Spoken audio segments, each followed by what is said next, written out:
Assalamualaikum warahmatullahi wabarakatuh.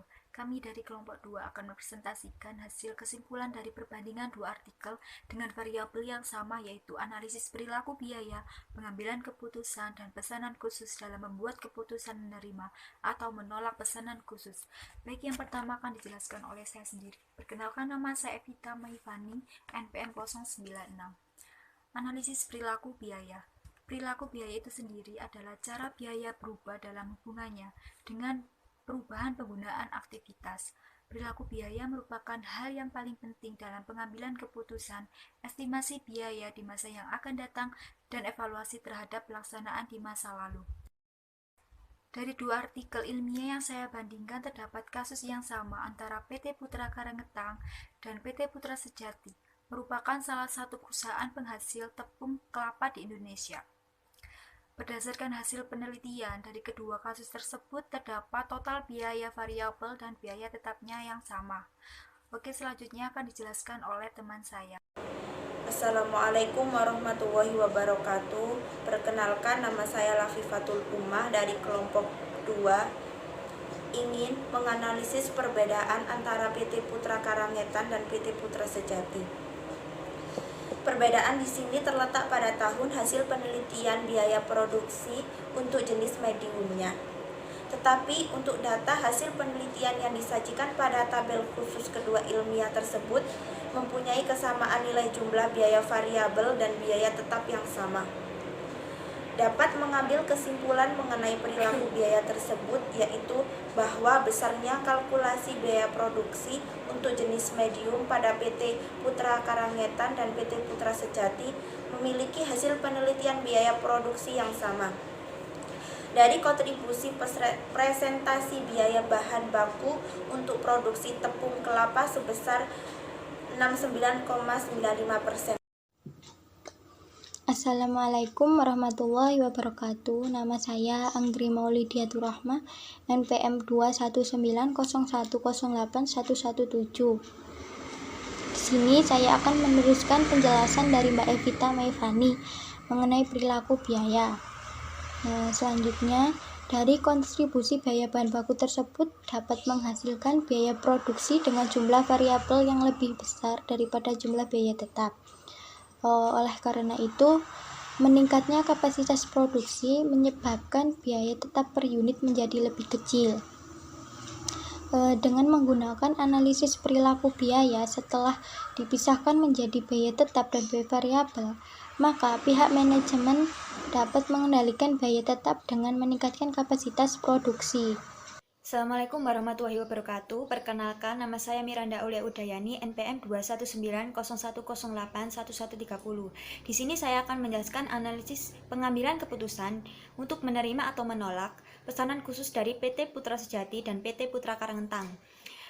Untuk pengambilan keputusan itu sendiri, yaitu suatu hasil atau keluaran dari proses kognitif yang mengusung pada pemilihan jalur pembuatan antara beberapa pilihan yang tersedia. Kesimpulan dari analisis penerimaan atau menolak pesanan khusus dari PT Putra Sejati dan PT Putra Karangetang, yaitu di mana seorang manajer harus membutuhkan biaya diferensial untuk membantu membuat keputusan, di mana jika harga jual perusahaan lebih besar dari biaya variabel, maka perusahaan dapat menerima pesanan khusus tersebut, dan jika harga jual lebih kecil dari biaya variabel, maka perusahaan tersebut dapat menolak pesanan khusus tersebut. Di sini dapat kita lihat dari analisis untuk PT Putra Sejati dan PT Putra Karangetang, di mana harga jual mereka lebih tinggi dari biaya variabel, maka mereka dapat menerima pesanan khusus tersebut. Assalamualaikum warahmatullahi wabarakatuh. Nama saya Muhammad Hasbi Sidiki, NPM 133. Saya ingin menjelaskan hasil analisis perilaku biaya, khususnya dalam membuat keputusan menerima atau menolak pesanan khusus, menunjukkan bahwa analisis biaya diferensial mempengaruhi hasil produksi terhadap perilaku biaya untuk mengambil keputusan manajemen dalam pesanan khusus. Hasil dari penelitian ini menunjukkan bahwa harga jual yang ditawarkan oleh klien lebih besar dibanding dengan biaya variabel yang dikeluarkan oleh perusahaan, maka pesanan khusus dapat diterima oleh perusahaan. Terima kasih. Assalamualaikum warahmatullahi wabarakatuh. Saya Rista Syaila Tunandiroh, NPM 145. Di sini saya akan menyampaikan hasil analisis saya mengenai variabel pengambilan keputusan. Setelah saya menganalisis dari 2 artikel yang mengangkat satu kasus yang sama, bahwa perusahaan dapat membuat keputusan menerima pesanan khusus apabila harga jual pesanan khusus tersebut lebih tinggi daripada harga variabel. Nah, dalam kasus tersebut dijelaskan bahwa harga jualnya sebesar 19.500, sedangkan harga variabelnya adalah 15.206. Kesimpulan yang bisa saya ambil dari 2 artikel ini adalah cara yang digunakan oleh 2 perusahaan ini untuk mengambil keputusan menerima atau menolak pesanan khusus adalah sama dan juga membutuhkan biaya diferensial untuk membantu pengambilan keputusan. Terima kasih. Assalamualaikum warahmatullahi wabarakatuh. Nama saya Ibnu Zakaria, NPM 2190-108-1177. Di sini saya akan menjelaskan tentang pengertian pesanan khusus. Pesanan khusus adalah pesanan yang diterima perusahaan di luar pesanan biasa. Perusahaan pada umumnya adalah memproduksi produk reguler dalam jumlah yang sama setiap harinya. Jika suatu saat ternyata perusahaan mendapatkan pesanan khusus dengan harga khusus, maka perusahaan dapat mempertimbangkan apakah pesanan khusus tersebut diterima atau ditolak. Nama saya Ahmad Rustian Lutfia, NPM 2190108163. Di sini saya akan menjelaskan langkah-langkah untuk mendapatkan keputusan menerima atau menolak suatu pesanan khusus. Yang pertama, menghitung laporan laba rugi untuk tiap-tiap departemen yang ada. Yang kedua, membuat analisa pesanan khusus, yaitu menganalisa biaya pendapatan dari pesanan khusus dan biaya diferensial yang dikeluarkan oleh perusahaan.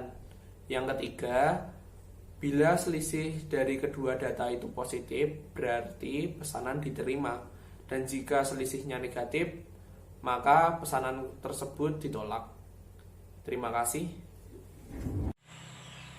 Nama saya Erika Diasa Fitri, NPM 21901081185. Kesimpulannya adalah, berdasarkan data pada gambar tersebut menunjukkan bahwa tambahan pendapatan diferensial dari pesanan khusus adalah sebesar 546 juta dan biaya diferensial sebesar 425.782.560 rupiah, sehingga didapatkan contribution margin sebesar 138.217.440 rupiah. Jadi, dari hasil penelitian tersebut menunjukkan bahwa harga jual pesanan khusus lebih besar dibandingkan dengan biaya variabel yang dikeluarkan oleh perusahaan, sehingga pesanan khusus tersebut dapat diterima oleh perusahaan karena selisih tersebut positif atau menghasilkan laba. Sekian pemaparan dari kami. Kurang lebihnya mohon maaf. Wallahul muwaffiq ila aqwamit thoriq. Wassalamualaikum warahmatullahi wabarakatuh.